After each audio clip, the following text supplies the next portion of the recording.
அகிலத்தின் அன்பான சொந்தங்களுக்கு இணைய வணக்கம். மீண்டும் ஒரு காலையினூடாக சந்தித்திருக்கின்றோம்.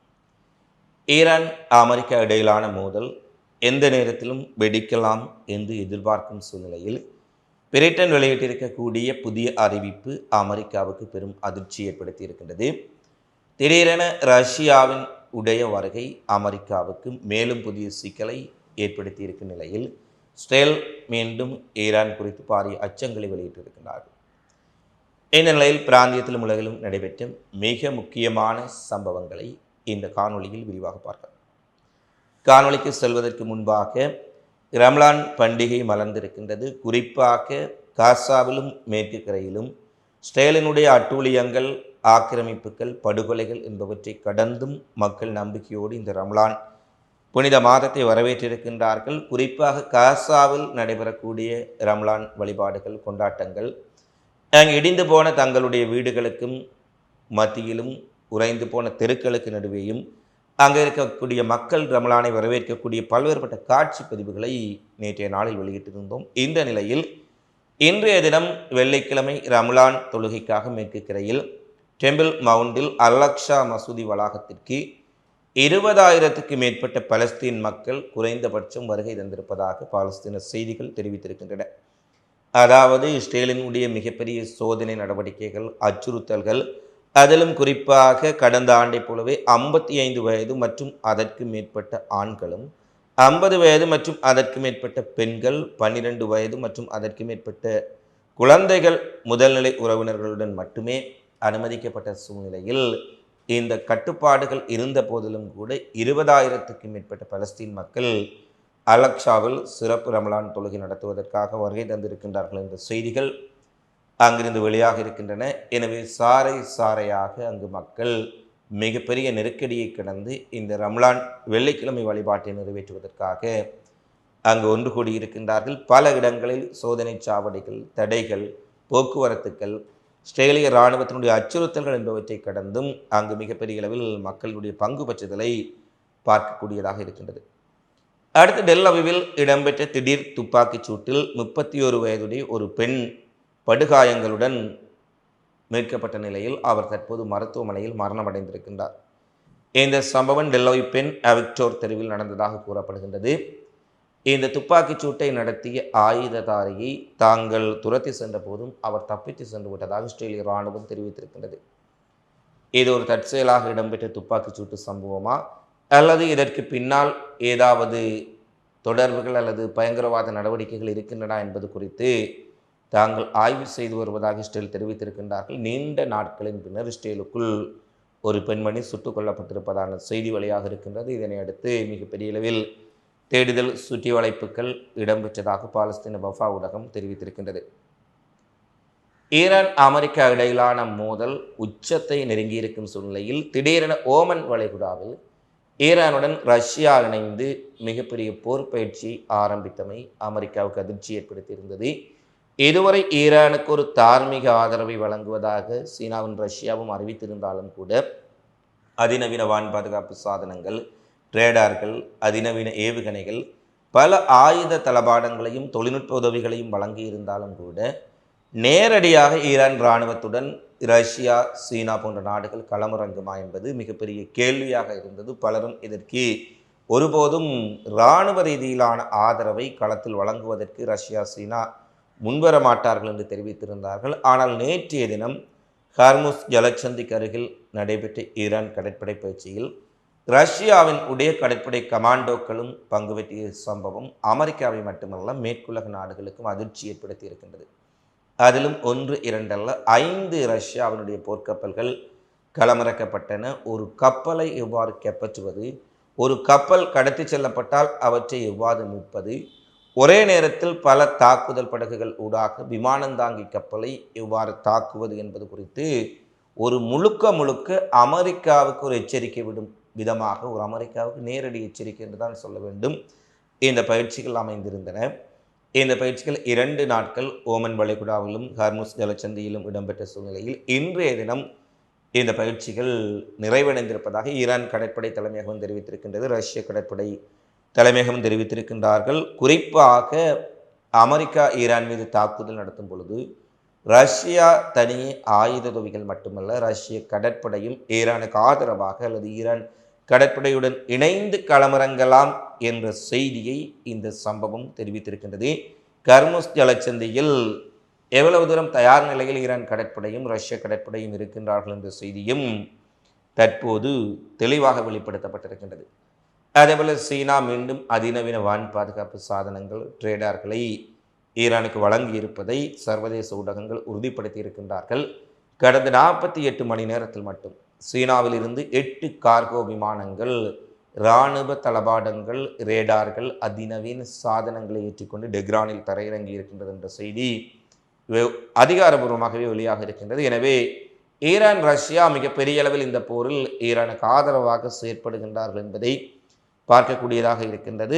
அதேபோல இந்த நடவடிக்கைகள் நடைபெற்றுக் கொண்டிருக்கும் சூழ்நிலையில் திடீரென பிரிட்டன் வெளியிட்டிருக்கக்கூடிய அறிவிப்பு அமெரிக்க இராணுவத்திற்கு புதிய சிக்கலை ஏற்படுத்தி இருக்கின்றது. ஏனெனில் ஏற்கனவே ஈரானுக்கு அருகாமையில் மத்திய கிழக்கு முழுவதும் அமெரிக்காவின் இராணுவ தளங்கள் அமைந்திருந்தாலும் கூட சவுதி அரேபியா, கத்தார், துருக்கி, குவைத் போன்ற நாடுகள் எங்களுடைய நாட்டினுடைய வான்பரப்பையோ நிலப்பரப்பையோ ஈரானுக்கு எதிரான தாக்குதலில் பயன்படுத்தக்கூடாது என்பதை தெளிவாக தெரிவித்து விட்டார்கள். அதிலும் குறிப்பாக சவுதி அரேபியா, கத்தார் போன்ற நாடுகள் உறுதியாக ஒருபோதும் ஈரானுக்கு எதிராக அமெரிக்கா தாக்குதல் நடத்தினால் எங்கள் நாட்டில் இருக்கக்கூடிய தளங்களை பயன்படுத்தக்கூடாது என்று திட்டவட்டமாக தெரிவித்து விட்டமையால் பிரிட்டனுக்கு அருகாமையில் இருக்கக்கூடிய அல்லது பிரிட்டனுக்கு சொந்தமான இடம் ஆனால் அமெரிக்காவுக்கு குத்தகை அடிப்படையில் கொடுக்கப்பட்ட டியாகோ கார்சியா பகுதி, அதனுடைய கேந்திர முக்கியத்துவம் குறித்து ஏற்கனவே பேசியிருக்கின்றோம். அந்த தளத்திலிருந்து எவ்வளவு துல்லியமாக ஈரானை தாக்க முடியும், அங்கே இருக்கக்கூடிய பூகோள அமைப்பு, எதிரிகளை படகுகளை இனங்காணக்கூடிய ஒரு தரைத்தோற்றம் போன்ற பல்வேறுபட்ட விடயங்களை பேசியிருந்தோம். இந்த நிலையில் அந்த டியாகோ கார்சியா தீவுகள் பிரிட்டனுக்கு சொந்தமானவை. அவை அமெரிக்காவுக்கு வழங்கப்பட்டாலும் கூட கடந்த ஆண்டுடன் அந்த 100 வருட குத்தகை முடிவடைந்து விட்டது. எனவே தற்போது இந்த குத்தகை புதுப்பிக்கப்படவில்லை. 100 வருட குத்தகை 99 ஆண்டுகள் குத்தகைக்கு வழங்கப்பட்டிருந்த சூழ்நிலையில் அந்த குத்தகை முடிவடைந்து விட்ட சூழ்நிலையில் தற்போது பிரிட்டன் ஒரு அதிரடியான அறிவிப்பு, அமெரிக்கா ஈரானை தாக்குவதற்கு எங்களுடைய டியாகோ கார்சியா தீவுகளில் இருக்கும் தளங்களை பயன்படுத்தக்கூடாது. ஏனெனில் அவ்வாறு பயன்படுத்தினால் நிச்சயமாக ஈரான் அந்த தீவுகளை இலக்கு வைப்பார்கள். ஏற்கனவே அவர்கள் அது தொடர்பான ஒரு 3D முப்பரிமாண வீடியோ பதிவை வெளியிட்டிருந்தார்கள். எங்கெங்கெல்லாம் இருந்து எங்கள் மீது அமெரிக்காவும் அமெரிக்காவினுடைய நட்பு நாடுகளும் மேற்கத்திய படைகளும் தாக்குகின்றார்களோ அந்த நாடுகளினுடைய நிலப்பரப்புகள் அல்லது யாரெல்லாம் எங்களை தாக்குவதற்கு இடம் கொடுக்கின்றார்களோ அவர்கள் அனைவரும் எங்களுடைய அதிகாரபூர்வ இலக்குகளாக கருதப்பட்டு பதில் தாக்குதல் நடத்தப்படும் என்பதை ஈரான் திட்டவட்டமாக தெரிவித்திருந்தார்கள். இந்த சூழ்நிலையில் தான் தற்பொழுது பிரிட்டனுக்கு ஒரு பயம் ஏற்பட்டு விட்டது. எதற்கு தேவையில்லாமல் ஈரான் எங்களுக்கு சொந்தமான தீவுகளை குறிவைப்பார்கள், பின்னர் மத்திய கிழக்கில் இருக்கக்கூடிய பிரிட்டனின் உடைய முக்கிய இடங்கள் இலக்கு வைக்கப்படலாம். ஏனெனில் ஈரான் என்பது தனியே ஈரானுடனான போர் கிடையாது. ஈரானுடைய புரட்சிகள் ஆதரவு படைகள் மத்திய கிழக்கு கடந்து உலகம் முழுவதும் நிறைந்திருக்கின்றார்கள். இது ஈரானை எதிர்ப்பவர்களுக்கு ஒரு புதிய சிக்கல். எனவே இந்த டியாகோ கார்சியா தளத்தை நீங்கள் பயன்படுத்தக்கூடாது, அந்த தளத்தின் குத்தகை முடிவடைந்து விட்டது என பிரிட்டன் பிரதமர் ஸ்டார்மரினுடைய அறிவிப்பு அமெரிக்காவுக்கு எதிர்பாராத ஒரு அடி. என்னில் ஏற்கனவே மத்திய கிழக்கில் இருக்கக்கூடிய தளங்களை பயன்படுத்த வேண்டாம் என்று மத்திய கிழக்கு நாடுகள் கூறுகின்றார்கள். ஈரானுக்கு அருகாமையில் இருக்கக்கூடிய மத்திய கிழக்கு நாடுகள் அனைத்தும் இந்த விடயத்தை குறிப்பிட்டு விட்டார்கள். ஒரே ஒரு தேர்வாக டியாகோ கார்சியா தீவுகளில் இருந்தே ஈரானை தாக்குவதற்காக அமெரிக்கா தன்னுடைய ஸ்டெல்த் விமானங்களையும் F-35 விமானங்களையும் போர் விமானங்களையும் அளவுக்கு அதிகமாக குவித்திருக்கின்றார்கள். ஆனால் அந்த தளத்தில் இருந்தும் தாக்குதல் நடத்தக்கூடாது என்று சொல்லியிருப்பது அமெரிக்காவுக்கு ஒரு பின்னடைவு என்பதில் எந்த மாற்று கருத்துமில்லை. இருந்த போதிலும் இந்த பிரிட்டனை நம்ப முடியாது. ஏனெனில் அவர்கள் எல்லோரும் நேட்டோ நாடுகள், தங்களுக்குள் மோதுவதைப் போல மோதிவிட்டு பின்னர் எல்லோரும் ஒன்று சேர்ந்து விடுவார்கள். ஏனெனில் ஈரானை தாக்கும் விடயத்தில் அனைவரும் ஒரே கருத்தில் இருக்கின்றார்கள். எனவே பிரிட்டனுடைய தற்போதைய நிலை அமெரிக்காவுக்கு சிக்கலாக மாறியிருக்கின்றது. அடுத்து ஈரானின் ஐக்கிய நாடுகள் சபைக்கான தூதுவர் இன்று ஒரு அதிகாரபூர்வமான கடிதத்தை அனுப்பியிருக்கின்றார். அமெரிக்கா எங்கள் மீது தாக்குதல் நடத்தினால் அல்லது எங்களுடைய சொத்துக்கள் மீது தாக்குதல் நடத்தினால் இந்த பிராந்தியம் முழுவதும் இருக்கக்கூடிய அமெரிக்க தளங்கள், சொத்துக்கள், தூதரகங்கள் அனைத்துமே முறையான இலக்குகளாக கருதப்படும் அதன் விளைவுகளுக்கு அமெரிக்காவும் அமெரிக்க டொனால்ட் ட்ரம்புமே பொறுப்பேற்றுக் கொள்ள வேண்டும் என ஈரான் ஐக்கிய நாடுகள் சபையினுடைய பொதுச் செயலாளரை எச்சரிக்கை செய்து ஒரு அதிகாரபூர்வ இதுவரை ஒரு வார்த்தைகளில் ஒரு பிரஸ் மீட் ஊடக சந்திப்புகளில் கூறியவர்கள் நேரடியான கடிதம் ஐநாவுக்கு செல்கின்றது. எங்கள் மீது ஒரு அடி விழுந்தாலும் அத்தனை மத்திய கிழக்குகளையும் நாங்கள் தாக்குவோம், இதற்கு பொறுப்பு அமெரிக்கா தான் என்பதை திட்ட தெளிவாக தற்போது ஈரான் தெரிவித்திருக்கக்கூடிய செய்திதான் மிகப்பெரிய ஒரு எச்சரிக்கையாக மாறியிருக்கின்றது. அடுத்து ஈராக்கில் இருக்கக்கூடிய ஷராய அவுலியா அல்டாம் என்று சொல்லக்கூடிய ஒரு போராளி இயக்கம் ஈரான் மீது அமெரிக்கா தாக்குதல் நடத்தினால் ஈராக் எதிர்ப்பு இயக்கம் கட்டாப் ஹிஸ்புல்லா போன்ற இயக்கங்களுடன் இணைந்து ஷராயா அவுலியா அல்டாம் பிரிகேட்டும் முழுமையாக களமிறங்கும் என்று தெரிவித்திருப்பது மட்டுமல்ல, தங்களுடைய நிலத்தடி சுரங்கங்களில் அமைந்திருக்கக்கூடிய ட்ரோன் படை ஏவுகணை தொகுப்புகளை வீடியோ பதிவுகளாக வெளியிட்டிருக்கின்றார்கள். ஈரான் மீது அமெரிக்கா தாக்குதல் நடத்தினால் முழுமையாக நாங்கள் ஈரான் இஸ்லாமிய குடியரசுக்கு ஆதரவாக நிற்போம், எங்களுடைய ஆயுத கிடங்குகள் மிக தெளிவாக இருக்கின்றன, அமெரிக்க தளங்களை மட்டுமல்ல இஸ்ரேலையும் தாக்கக்கூடிய நடுத்தர நீண்ட தூர ஏவுகணைகள் ட்ரோன்கள் எங்கள் ஆயுத களஞ்சியத்தில் இருக்கின்றன என அந்த சுரங்க நிலத்தடி பாதைகளில் அமைந்திருக்கக்கூடிய சுரங்கங்களில் ஆயுதங்கள் ட்ரோன்கள் அதிநவீன ஏவுகணைகள் நிறுத்தி வைக்கக்கூடிய வீடியோ பதிவுகளையும் வெளியிட்டிருக்கின்றார்கள். அடுத்து ஹிஸ்புல்லா இயக்கத்தினுடைய அறிவிப்பு. ஏன்னா ஹிஸ்புல்லா இயக்கம் இதுவரை லெபனானுக்குள் இஸ்ரேலிய தாக்குதலில் பலவீனப்படுத்தப்பட்டு விட்டது. ஹிஸ்புல்லா இது தாக்குந்திறனில் இல்லை, ஹிஸ்புல்லாவுடைய முக்கிய தளபதிகள் எல்லாம் இஸ்ரேலினால் கொல்லப்பட்டு விட்டார்கள் என்று சொன்னாலும் கூட மிகப்பெரிய அளவில் எண்ணிக்கையான ஏறக்குறைய 75,000க்கு மேற்பட்ட ஹிஸ்புல்லா போராளிகள் அங்கே லெபனானுக்குள் இருக்கின்றார்கள். ஓரளவுக்கு அவர்களிடம் ஆயுதங்களும் இருக்கின்றன. இந்த நிலையில் ஹிஸ்புல்லா நேற்று ஒரு அறிவிப்பை வெளியிட்டிருக்கின்றார்கள். ஹிஸ்புல்லா இயக்கம் வலிந்த போருக்கோ அல்லது எந்த நாட்டுடனும் மோதுவதற்கோ விரும்பவில்லை. ஆனால் ஈரான் மீது ஒரு வலிந்த தாக்குதலை சியோனிச படைகளும் அமெரிக்காவும் மேற்குலகமும் திணித்தால் ஹிஸ்புல்லா போராளிகள் முழுமையாக ஈரானுக்கு ஆதரவாக களம் ஆடுவார்கள். ஹிஸ்புல்லாவுடன் இந்த ஈரானுக்கு ஆதரவாக போராடுவதற்காக லெபனானில் மேலும் பல இளைஞர்கள் இணைந்து கொள்வார்கள் என்ற ஒரு அறிவிப்பும் தற்போது திடீர் அறிவிப்பாக வெளியாக இருக்கின்றது. எனவே இந்த ஈரானுக்கு ஆதரவாக ஹிஸ்புல்லா இயக்கமும் எதிர்பாராத நேரத்தில் களமிறங்கலாம் என்ற அறிவிப்பு உறுதிப்படுத்தப்பட்டிருக்கின்றது. அடுத்து ஈரானுக்கு ஒரு தீவிரமான செய்தி. அமெரிக்கா ஈரான் முறைகளுக்கு மத்தியில் தீவிரமான போர் பயிற்சி, கடற்படை பயிற்சியாக இருக்கலாம், ஏவுகணை பயிற்சியாக இருக்கலாம், ட்ரோன் படைகளாக இருக்கலாம், விமானப்படை பயிற்சி என அனைத்து தளங்களிலும் அனைத்து பிரிவுகளிலும் மிகப்பெரிய அளவில் ஈரான் இராணுவ பயிற்சி ஆரம்பித்திருக்கின்றார்கள். இவ்வாறான ஒரு இராணுவ பயிற்சி நடந்து கொண்டிருந்த போது ஹம்தான் மாகாணத்தில் உள்ள ஷாயித் நோஜே விமானப்படை தளத்தில் இரவு நேர பயிற்சிக்காக விமானம் ஒன்று புறப்பட்டு சென்றதில் அந்த விமானம் திடீரென விபத்துக்குள்ளாக வெடித்து சிதறி இருக்கின்றது. அதில் மிக முக்கியமான ஈரான் விமானப்படையினுடைய ஒரு விமானி கொல்லப்பட்டிருக்கின்றார். 2வது விமானி காயங்களுடன் உயிர் தப்பி இருக்கின்றார் என்ற செய்தி வழியாக இருக்கின்றது.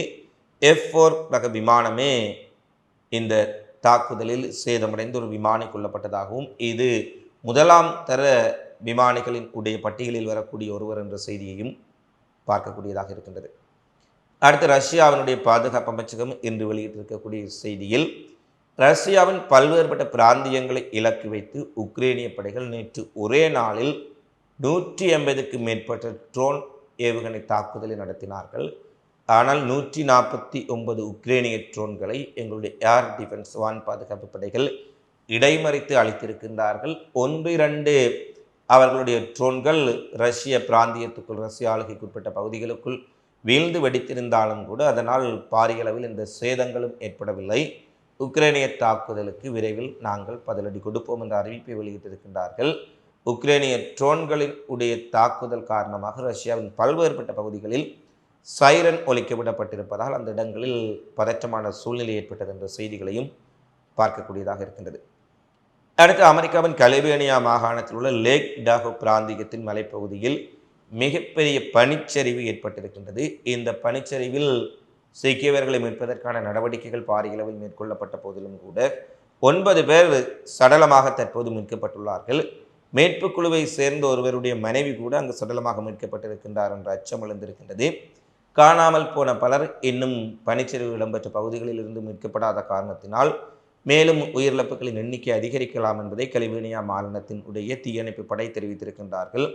திடீரென ஏற்பட்ட இந்த நிலச்சரிவு அந்த பகுதி மக்கள் மத்தியில் பெரும் துயரத்தையும் அதிர்ச்சியும் ஏற்படுத்தி இருக்கின்றது என்ற செய்தியும் வெளியாக இருக்கின்றது. இவைதான் இன்றைய நாளில் வெளியான மிக முக்கியமான செய்திகளாக நிகழ்வுகளாக பதிவாக இருக்கின்றன. தினந்தோறும் உலகெங்கில் நடைபெறும் செய்திகளை உடனுக்குடன் அறிந்து கொள்ள அகிலத்தோடு இணைந்திருங்கள். இந்த காலை பதிவு தொடர்பிலான உங்களது மதிப்புமிக்க கருத்துக்களை தவறாமல் கமெண்ட்ஸில் பதிவிடுங்கள். மீண்டும் அடுத்த காணொளியில் சந்திக்கும் வரை உங்களிடமிருந்து விடைபெறும் நான் உங்கள் அன்பின் சந்து. வணக்கம்.